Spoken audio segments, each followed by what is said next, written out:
tokomi na tango ya exhortation. Ok, eloko liboso na pamboli nzambe ndenge a permettre apesi ngai na yo vie na tongo ya lelo. Lelo eza mokolo na nzambe. Lelo eza mokolo na yo. Chaque jour ndenge Matthieu lobi eza suffit de sa peine. Donc mokolo na mokolo eza na ndenge nzambe aza kosala. Soki nzambe asala ki samedi na ndenge nango, ne croyez-vous pas que dimanche pe kezaka nzambe asala ki samedi te. Lelo eza na makambo nango. Voilà pourquoi tozo continuer na enseignement na biso. Alors, tolobelaki dimanche passé. Dimanche passé tolobelaki avoir un cœur ouvert. Tolobelaki avoir un cœur ouvert à la direction divine. Kozala na motema oyo ezali tout droit nangolo nanzambe tata. Bien-aimé, j'avais pris presque 40 minutes pour na kolobela makambo ya nzambe ya Bible. Croyez-vous pas que ba sacrifice nazo sala sacrifice tout d'abord pour nzamba benga na musala oyo bisika nyonso nga nazali soki nzamba pesinga opportunité il faut nater ya sango malamu eza droit ya Bible. Pensez-vous que tant que Christ a sangisaki ba disciples, après avoir la mort de Christ et résurrection, il avait demandé aux disciples d'aller de fêtes de toutes les nations, mes disciples. Bokende na mokili mobimba, bokende ko sakola sango na nzambe. Et tango boko sakola sango malamu, et kokomba mokolo moko et koma na suka. Bien-aimé, dans ma pensée, dans tes pensées, vous n'avez pas cru que le lot cause là. Bien que tu peux avoir rêve, peut-être rêve ou en attendant aujourd'hui maturité. Ou comme il faut penser qu'un jour na kobima. Oui, tu peux penser, mais celui qui donne la possibilité, ou appelle ça kaba directif, appelle ça kaba opportunité. Seulement Nzambe. Parce qu'il y a des personnes, même dans l'église, babisika to outi, ako kanga 21 jours, il y a jeûne et prière, de façon que, en opportunité, il y a voyage, à voyager. Tam sans opportunité, on a été. Et ça, c'est que Nzambe, ayoki lo sambo la été, bien Nzamba yebi été. Non, bien aimé, et Dieu laissait tout le monde. Pourquoi Nzambe aime mutu nyonso? Parce que biso toza ba créati ya Nzambe. Biso toza parti ya Nzambe. Et l'homme aza mutu simple te. Ndenge yo zawana, ndenge azawana, bien aimé, oza parti ya Nzambe. Parce que Bible lobi créer l'homme à notre image et à notre ressemblance. Donc l'homme aza na pouvoir, aza na bokonzi, onzamba latisa ye, uta e bandeli ya mokili. Il suffit que yo comprendre le mécanisme ya Nzambe. Yo comprendre que Nzambe a travaillé ndenge nini. Même à le diable, c'est Dieu lui a créé. Ototo benga lelo Satan, le diable, Lucifer, ba kombo nyonso oyo yebi, ba sinon nyonso. Mais c'est Dieu, c'est lui qui l'a créé, bien-aimé. Mais vous et moi, Nzambe a pesi biso bokonzi pouvoir ya koyeba ko garder son identité. Ya koyeba ko garder bokonzi na ye bomoto ya bonzambe kati na biso bien-aimé. Il faut dire merci à Seigneur. Il faut dire merci à Dieu. Mais il y a des gens lokola biso andimi. Mususa zwa kindoki andimi. Ye pena accepta zwa kibondoki. Ye pena accepta kake na ndako ya kisi ya nganga kozwa kisi. mais bato mosusu accepté te alingi te mais bapesi ye yango par mesure de prudence sans le savoir, balesi ye yango sans le savoir. Et nous avons passé beaucoup de délivrances et nous avons vu que bato mosusu baza ba innocent et ba innocente bapesa kindoki ayebaka te, mais ye na butu avivraka ba réaction moko boye, avivraka ba makambo moko boye, mais azoka pe courage te, lokola esprit wana déjà koti kati na ye, azoka pe courage te ya ko dénoncer, c'est-à-dire ya ko tatola eloko azomona kati na ye. Mais nous, Nzambe aza ko batela biso, aza ko protéger biso, c'est-à-dire que ndenge Nzambe asala yo mobimba, oza kaka mobimba, bien aimé, il faut dire merci à Dieu. Alléluia. Tika Nzambe apambola mutu moko na kati na tongo lelo. Alors, nous avons dit que bien aimé, avoir un cœur ouvert à la direction divine. Kozana motema o eza tout droit, ya divinité, ya bonzambe. Ça dit que Dieu te connaît. Nzamba ayebi yo na moment nyonso, na ba traverse nyonso, na ba circonstance nyonso. Oze passé na kata vie na yo. Ne croyez-vous pas que ba souffrance na zomona et le qu'est-ce que Nzamba zomona te? Bien aimé, Dieu te voit. Nzamba zomona yo. Mais Nzambe a travaillé na bato na ba circonstance ya persévérance. Soko tangi Bible, a des fois makambo musuto za ba difficulté comme la kabiso poto se référer à la Bible te. Yango moni que ça très important. Toyeba ko tanga Bible. Parce que tant que vous la Bible, makambo moko eze comme la yo directement okozala référé na circonstance moko boye passa na mosali na Nzambe moko boye na Bible moko boye maloba wana ce que je vois dans ma vie. Mais suite ya mosali na Nzambe ya Bible wana na sima eloko nini sala, c'est-à-dire ekomela ki pe solution ni ezalaki. Bien aimé, et tu marcheras devant ton problème avec succès, avec persévérance, parce que tu sais que même si que je passe des moments très difficiles, mais je sais que mon Dieu est le Rédempteur. Nzamba akoyeba kotelema, akoyeba ya kotelema na muno côté, mais avec des actions où ils marqué Nzambe, où ils marqué kozala na yo na présence na Nzambe. Persévérance na yo, prière na yo, confiance na yo, elikia na yo. Eza plongé pa ya motote, mais eza plongé e pa ina Nzambe. E Bible biba oyo nyonso ba mitikaka na maboko na Nzambe. Nzamba zala tata na bango, mobateli na bango, motambusi na bango, Nzamba tikaka bango te. C'est David qui l'a dit. Depuis abotamati akoli, amoni te moto moko azo salela Nzambe akufa pauvre. Bien aimé, soki moto zo salela Nzambe okufi pauvre, pauvre dans lequel sens nazoloba? Ozo zanga même lipa, ozo zanga même eloko moko songolo. Donc yango ekomi lokola monotone, c'est-à-dire ekomi ya chaque jour na kati na vie na yo. Okomi lokola un mendiant ya kotelema na balabala ou soit na balabala te obimi na poto sengi litungulu, obimi kuno sengi mungwa, obimi bo sengi boye. Bien aimé, David azoloba na époque na ye amonana nite muto servi Nzamba ko matina niveau wana. Oui, Dieu peut te passer à des verges na moment moko très difficile na vie na yo, mais cela ne marque pas que okotikalaka nango suka suka te. Soki loko bandi ko umela, bien aimé, eza ko changer te, ezozwa ba époque et comme siko lokola une alliance moko na nzela moko ya mabe. Bien aimé, pour Nzambe il peut te laisser ya ko passer na ba moment moko difficile. Eza ki Nzamba azo kolisa kondimala yo, Nzamba azo lakisa yo ke kosambela eza ka gâteau te, mais c'est une grâce. Et grâce nyonso barachakango avec un combat, barachakango na bitumba na elonga moko songolo.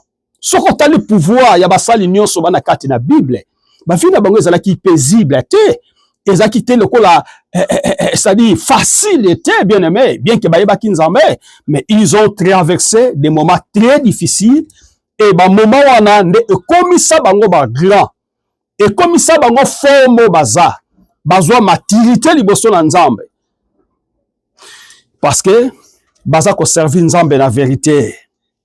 Bien aimé, nous avons parlé aussi que un cœur ouverte motema oza ya kofungwama nobaki ezali réceptivité, c'est-à-dire être prêt à accueillir la grâce, les enseignements et la présence de Dieu et à les identifier ou les autres bien-aimés. Nalobaki motema oyo ezali ya kofungwama ezali motema oyo eloko ya liboso azozwa ngolu na Nzambe.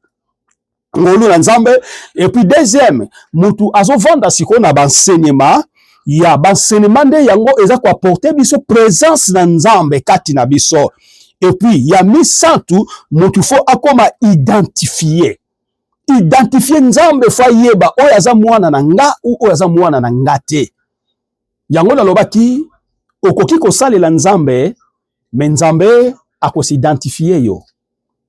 Napesa exemple moko. Christ après avoir fait des miracles pendant son parcours, il y a ministère na il y a 3 ans et demi. Un jour, il avait multiplié les pains avec les poissons. Vous savez l'histoire. Avec le temps, les pharisiens, les scribes, les sadducéens, ils croyaient que l'homme peut sous Christ a comme ça là, c'est-à-dire a comme ça la répartition, il y a mapa, na ba misi, pote balia. Nzokande Christ alobaki sko langage moko ezaki ya identification. Oyo esengeli alandanga esengeli abanda kolia nzoto nanga. Ezaki makambo ya kosala ba miracle potolia mapa na poisson et comme isuke fotolia nzoto na ye yeke moto tolia ye tokata tolia ye non ngana ofanda wate. Bien mais mutu na mutu il avait cherché et si que esengela ki azonga sima. Nzokande c'était l'identification. Tozola na Nzambe te parce que apesinga lipa. Parce que nazu mbogo, parce que nazu musala, parce que nazu lokomoko songolo te. Bien aimé, kolanda Yesu Masia eza identification. Ya faisons l'homme à notre image et à notre ressemblance. Toza ya ye. Il faut s'identifier biso parce qu'il sait qu'il y a sur le diable. Satan zali. Alors, ou bien balingi ba ya ba servinga. Ndenga la biki celui qu'il me sert et qu'il me suit. Moto alingi alandanga esengeli, moto esengeli a servinga esengeli alandanga. Tala siko vie chrétien yo zo sala.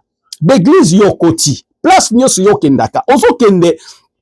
Bon, boleki que l'église wana bazo baza manzunga ma famille yati ya café bazo pesa batu bazo mela ou ozo kende pour changer votre vie. C'est ça le problème bien aimé. C'est le problème, il y a identification. Surtout bokili. Même dans moko toza baza ko s'identifier biso na kati na migration. Et pourquoi pas Dieu? Oya sala ki likola sala ki mabele a s'identifier biso te bien aimé. Et Nzamba s'identifie à Kabiso, na présence naïe, chaque jour, à travers l'enseignement naïe, présence naïe, kati na biso, wana Nzamba za ko s'identifier biso les uns et les autres. Bien aimé, na lingo za identifier pas Nzambe. Mutu aza identifier pas Nzambe, bien aimé, chaque jour, il y a vie naïe, il se contrôle sa vie. A contrôler ka vie na ye, a contrôler ka etamboli na ye, a contrôler ka bapa na ye, a contrôler ka langage na ye. Même ça dit tout ce qu'il peut faire chaque jour na kati na vie na il se contrôle. Parce que ça identifié par le Saint-Esprit. Et le rapport sera pendant la nuit. Tant on a kolingala lala, il faut na zonga na pesa rapport ya journée. Ndenge na tambola ki. Et pas une Nzambe na journée. Yo mataka mbetu na yo sa identification Nzambe. Olamuki osambe la kate. Mute koki osongi na mbetu osambe la kate. Non, bien aimé. Oza Nzambe te. Oza reconnaissant, oza irreconnaissant bien aimé. Nzambe ya pesi yo pema. Nzambe ya pesi yo journée. Ole fufo melimai. Ato melimai ya pamba bien aimé. Meza koleka pe oyo mutakufi parce que yo tikali na bomo, c'est-à-dire que Dieu demain il va te donner toujours bien aimé. Nazolinga to salela Nzambe, to servir Nzambe, to comprendre ba entité na biso etant que bana Nzambe bien aimé. To salela Nzambe ngai moko funa bana ko contrôler vie nanga chaque jour bapa nanga nyonso yanga ekezala malamu. Nabaki deuxième point, la vulnérabilité ezali être sincère, prêt à reconnaître ses manquements et à se repentir. Nalobaki ete moto aza ko salela nzambe si la vulnérabilité ezali type ya bato yo bazalaka sincère. Type ya bato yo ata soki asali muninga mabe aza ko reconnaître que oui, c'était ma faute. Et puis azu décision que ne ko similer pa muninga ata boza âge moko ata za mwana moke. Bien aimé, osali mabe katine zolobela yo kende ko senga muninga pardon, ko blesser mutema mutute parce que tant osali muninga mabe bien aimé, o blesser déjà motema. Et si comme muninga bande ko tia yo akotia o lisusu te, place bande ko lingela yo akolingo lisusu ndengo na te bien aimé. Aussi longtemps surtout que oza ko reconnaître mabe yo salite. Bien aimé, ba vivaka ndengo na te, to continue ka ndengo na te. Surtout génération ya biso ya lelo, biso ba congolais.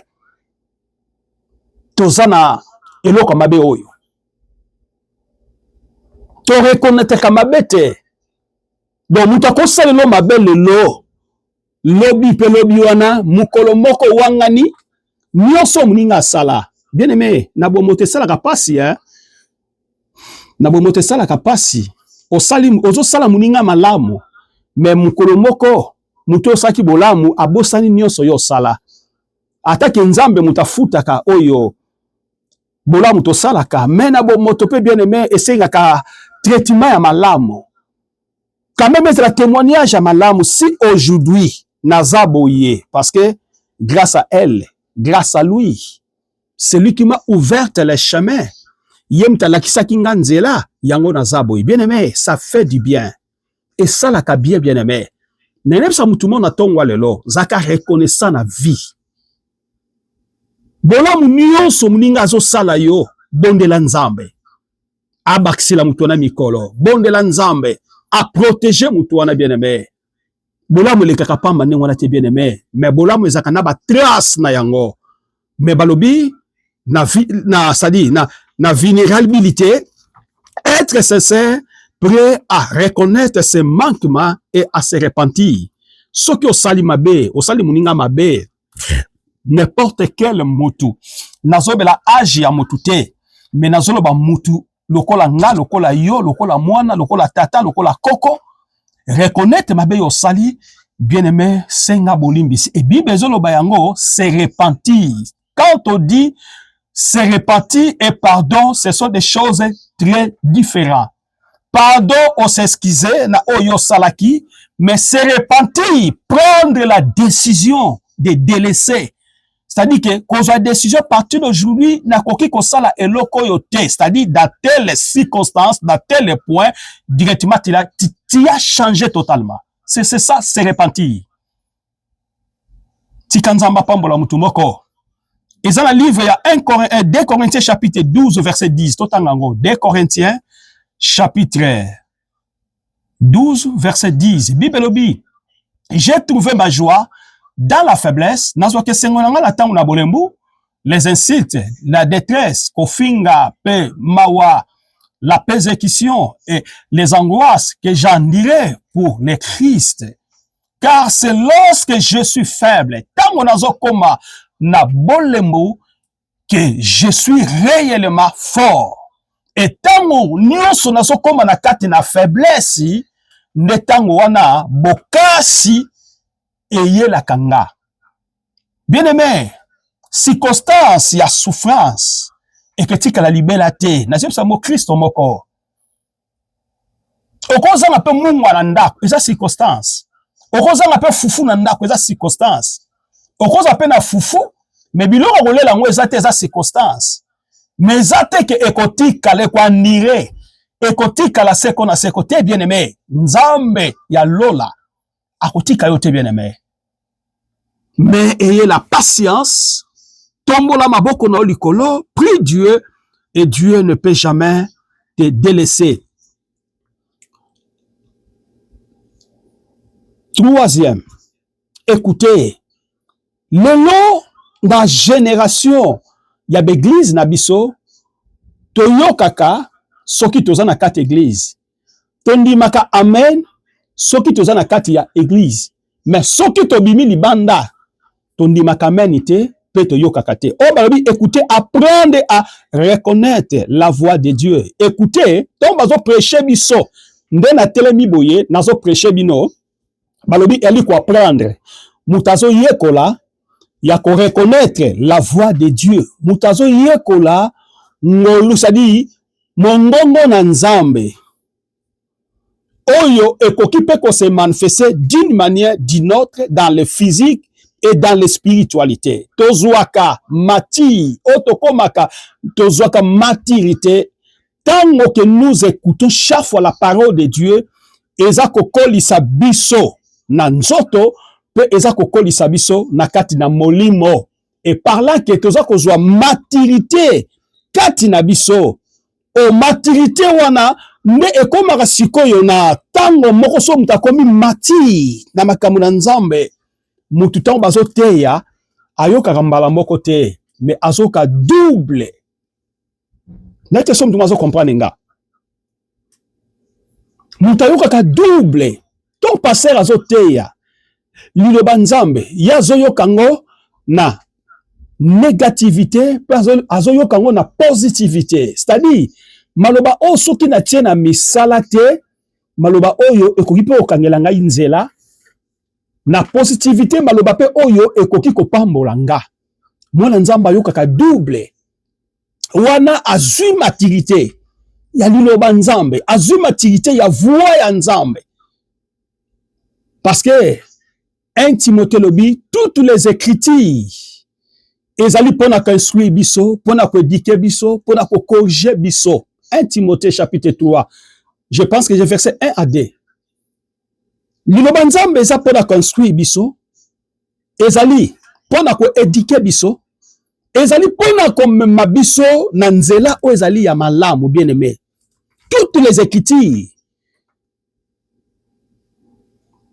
Nalingi mutu moko azala mutu oyo azoka liloba nzambe pe liloba nzambe eze changer vie na biso bisika nyonso biso tozali. Deutéronome chapitre 6 verset 4. Comment verset wana? Toleki, l'obéissance c'est vouloir faire ce qui plaît à Dieu. Mwana nzambe aza obligé. J'ai dit que l'enfant de Dieu est obligé ya vouloir faire oyo eze pesa esengo epai na nzambe. L'obéissance c'est vouloir faire ce qui plaît à Dieu et être prêt à suivre ses instructions même quand c'est difficile. Balobi botosi ezali ya koyeba kosala la volonté na nzambe ya kozala prêt pe ya kolandela ngo yama isadi yama te na ye même tango nazo passer na ba moment moko ezali très difficile. Dans Jean chapitre 14 verset 15. Jean chapitre 14 dans le Nouveau Testament.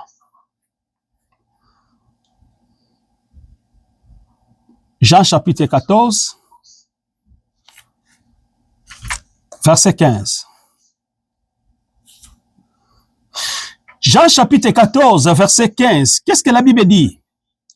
Si vous aimez soki bolingi, soki bokolinga, vous suivez mes enseignements. Soki bokolinga, soki bokolinganga, pe bokoyeba kolanda banseignement na ngai. Banseignement eza facteur, yaba ja, yaba conversation, yaba dialogue, yaba exhortation. Donc, mutoza na facilité, loko na lingi nzambe, il faut bate yanga, ba enseigner ba instruire ba éduquer ba memanga na chemin. Ou ezela kisa ya solo na za nzambe. Regardons un peu plus loin, bien-aimé. Christ, il a fait 3 ans et demi. La Bible dit que les disciples, ils étaient enseignés. Jésus-Christ, il avait l'habitude, à des fois, il prêche dans la foule. Mais, Quand il fait soir, à des verges, abadaki kotika la kaka na ba disciples, 12 disciples. Aza kolakisa bango makambo, aza koenseigner bango.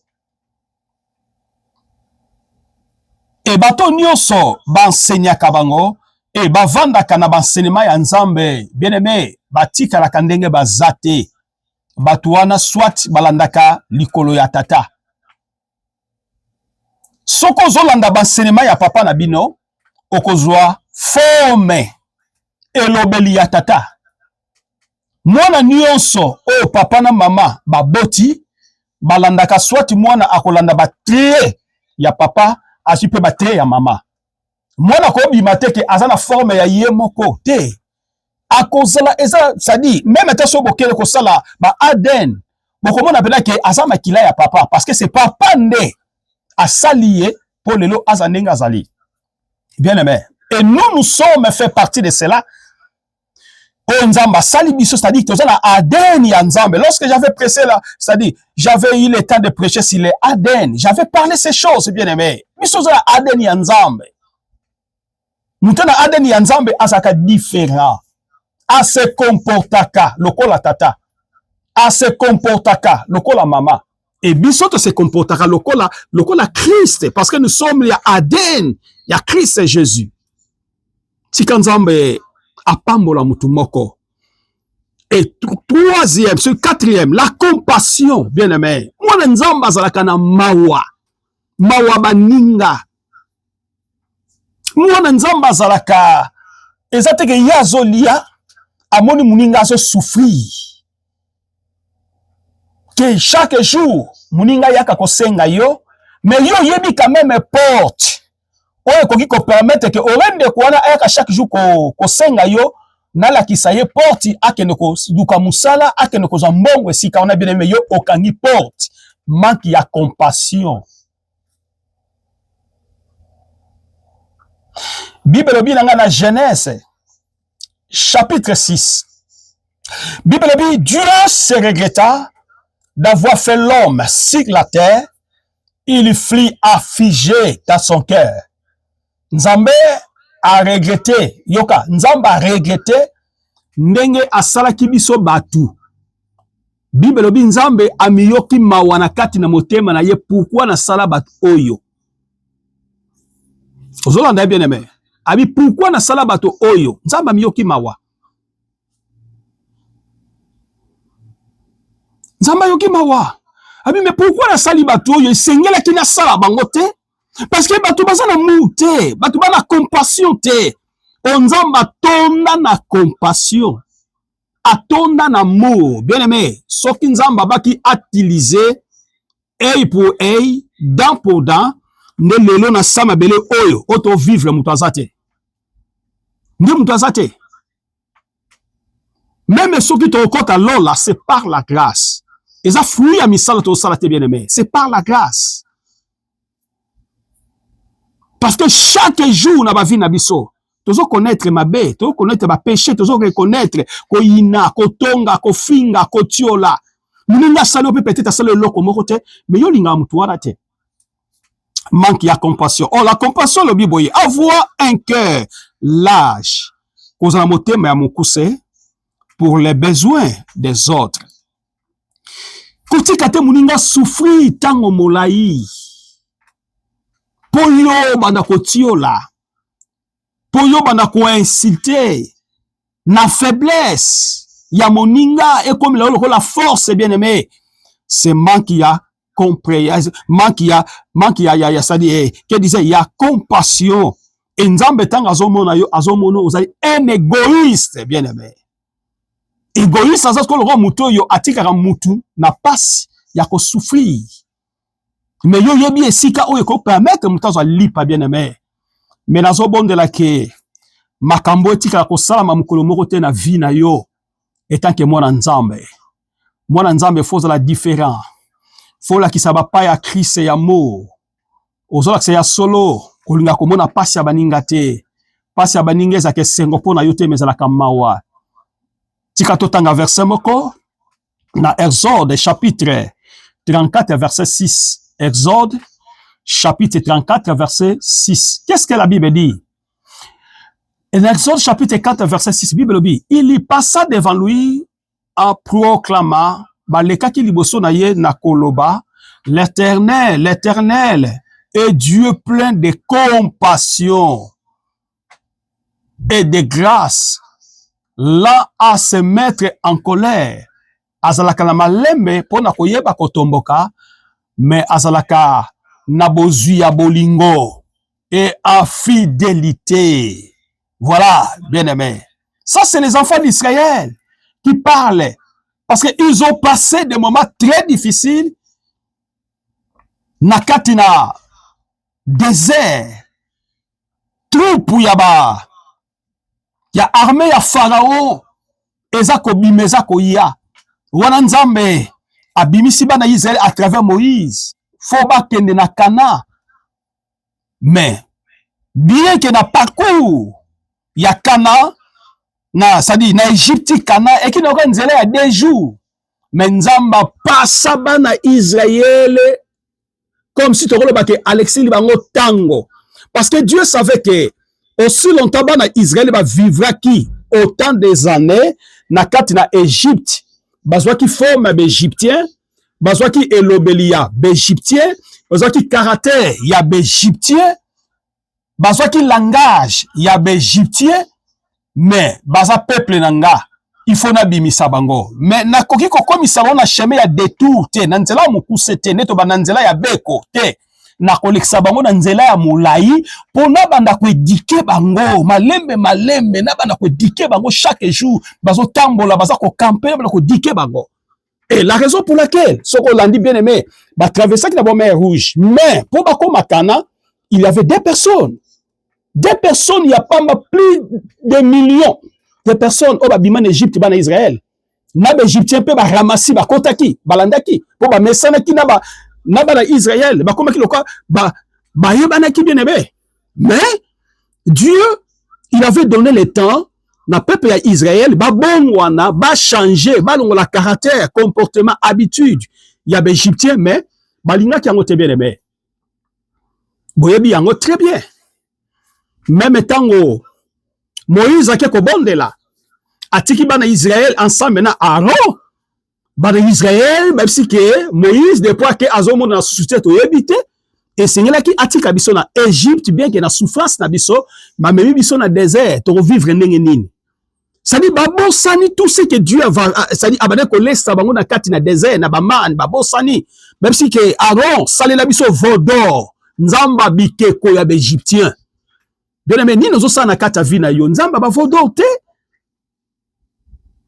Ozui makambu ya bapaya, comportement ya bapaya nde yo lati yango, habitude ya bapaya ya lukunia yo lati yango.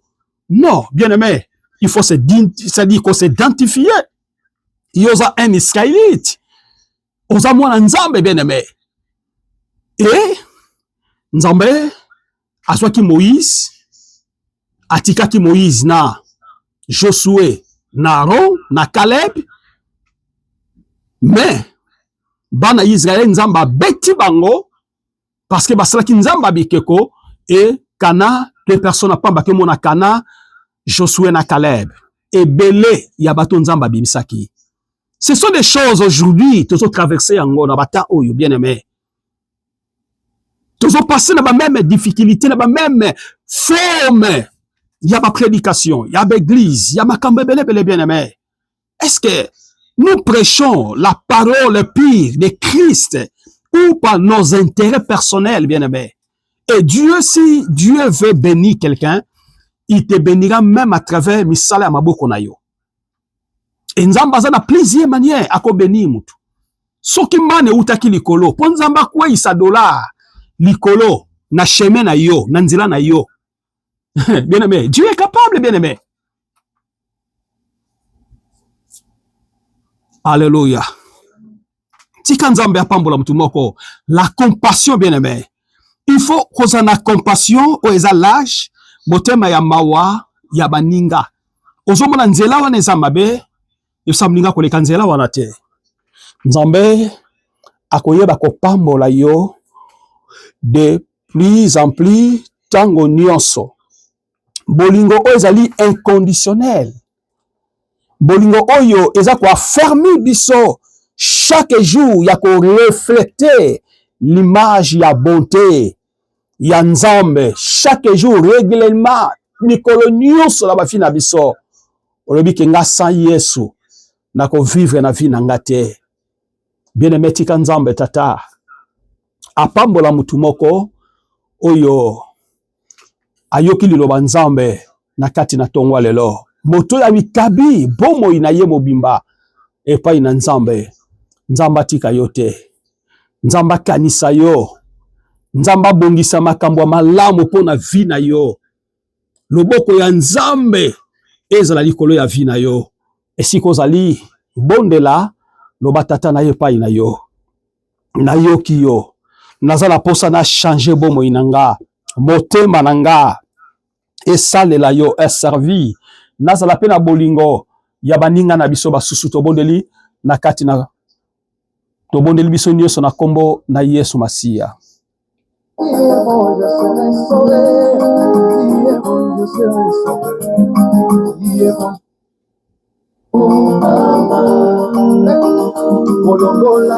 Bondela bien-aimé.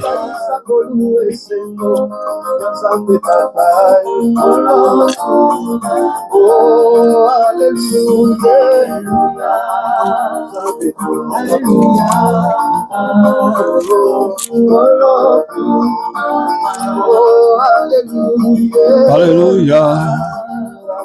Alléluia.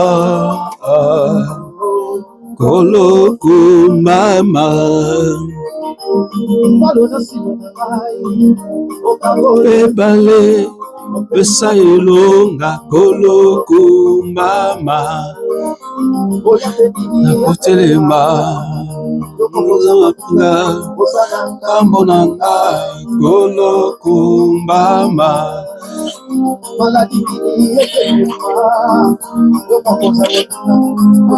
ngambo nanga koloku mama telema